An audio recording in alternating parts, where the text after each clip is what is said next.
Hello, and welcome to another episode of Between Two Signs. Today we'll be discussing biomass. We will have special guests Cameron, Tiernan, and Grace with us today, each discussing the different types of biomass: wood, solid waste, landfill gas, ethanol, and biodiesel. Now let's welcome our special guests today. Our first guest today, this is Cameron. He will be joining us to talk with us about biomass. How are you doing today, Cameron? I'm good. How are you? I'm doing well. Thank you for joining us. First, I want to ask you, so biomass, it's this really big thing that's going around, and all these scientists and environmentalists are all talking about it today. Tell me about biomass. Why is it such a big topic in today's society? Well, biomass is really any organic matter like trees, seaweed, animal waste, and we use to produce energy. And it's a renewable resource because it's grown and produced by living organisms, and so it's constantly replenishing as we use it.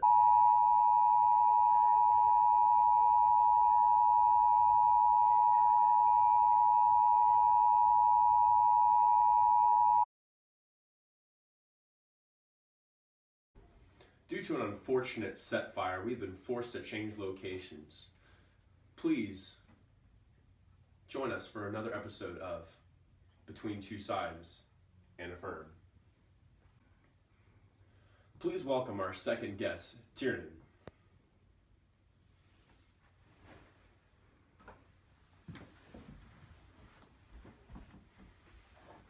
Tiernan, how are you doing today? Doing well, how are you? Thank you for joining us on our show. Of course. So we're talking about biomass. It's a big topic in today's world. We just talked with Cameron about it. Why don't you tell me a little bit about the history of biomass? Where did it come from? Why is it all of a sudden becoming such a big hit? I've heard that it's been around for a long time, but why now? Well, biomass is the second oldest fuel energy source, and the ancients have used biomass for as long as we've had fire. So, I mean, once humans gained control over fire, they were able to use energy stored in biomass to heat their homes and cook food. Very interesting. That's fantastic. Thank you. Thank you. Now we're going to welcome our third guest for the evening, Miss Grace. If you would join us, please. Hello. Hi, how are you doing? I'm good. How are you? I'm well. Grace, welcome to Between Two Signs and Affirm. Glad to have you tonight. Thanks. Glad to be here. Awesome. Well, we've just had Cameron and Tiernan, so now we're going to have you on to talk about a couple of different types of biomass. So if you would elaborate on the different types for us, that'd be awesome. First, I'll talk about wood. It releases almost only CO2 when burned. It also has a great caloric value, and it's a great energy source compared to solar. And solid waste is a great fix to our waste problem, and will reduce waste in our landfill. But it also, a disadvantage of solid waste is it releases a variety of gases other than CO2. And much of the plastic, which is made out of petroleum and natural gas, is not biomass. So. One I didn't hear you talk about was landfill gas. In my notes that they gave us, we were talking about landfill gas that came up in our meeting before the video. And they were talking about landfill gas and how they can actually effectively capture methane gas that's created by the decay of solid trash. So you'll have, in the landfill, you have all of your solid waste, and it's decomposed and broken down by bacteria. The released gas that comes from that is methane, and we have now technology that can trap that gas, and then they can feed that gas into energy plants that can use it to burn, and they can use that to heat water and turn turbines. So energy plants that work exactly like natural gas plants, all from solid waste, so biomass working in many different ways. So now we're back with Tiernan. Tiernan, we've just talked about different types of biomass, okay? Can you tell me a couple of the advantages of why biomass is so much better than any other alternative fuel source? Obviously there's solar, we've got wind power, nuclear, but we keep hearing all these disadvantages of where they're located, how much energy they can get out of them. So how is biomass any different? What are some advantages to going with biomass versus any other alternative fuel source? Well, yeah, biomass has the potential to reduce gas emissions and our dependence on foreign oil. So that's a big plus. How are Biomass. I'm sorry to interrupt you, but how are they lowering that? How are we no longer using oil instead of biomass?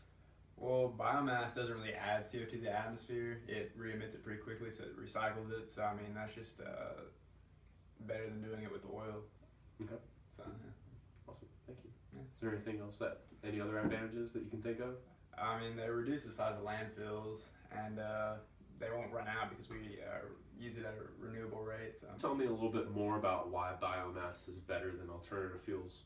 Yeah, of course. Well, biomass helps maintain and store energy. It can be grown on just marginal lands, and unlike solar and wind, it is stored energy and can be harvested when it's needed.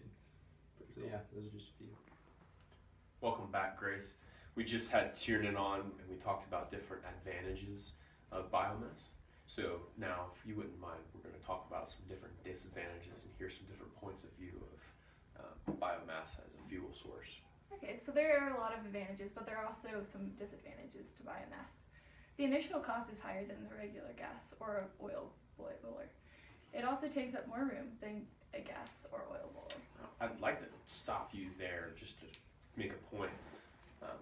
You say that it takes up more room than gas, but we have to look at gas on a global scale. In order to get gas, you have to mine for it, you have to drill for it.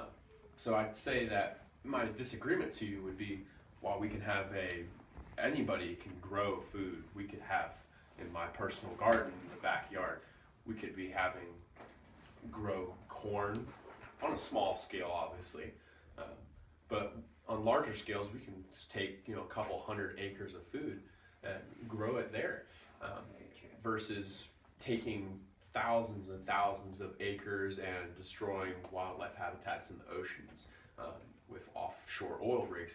So I'd say that we can centralize agriculture for biomass, which is a nice thing. Is we can grow it in the lab, we can grow it in a test tube if we wanted to. We can grow it on the tops of buildings even if we wanted to. So, and that would be nice for heat issues that we have in cities. So, other sources and advantages to going to biomass. So going back to it, I have to disagree with you saying that, because globally oil is everywhere. Yes. And people are drilling for it and trying to get it everywhere they go. I feel like we can, on a large scale, we can grow in a very small area a lot more food than we can oil. Yeah, oil's got a lot higher energy rating than corn right now. But I think that if we put a little bit more energy and time into, well, no pun intended, put a little more energy. But if we put a little bit more time into making biomass a more sustainable, more efficient fuel source, I think that we really can find that it could be oil and its energy source. I agree. But absolutely, I'm sorry to interrupt you. But Oh, you're fine. please continue and talk about some more of the disadvantages of it.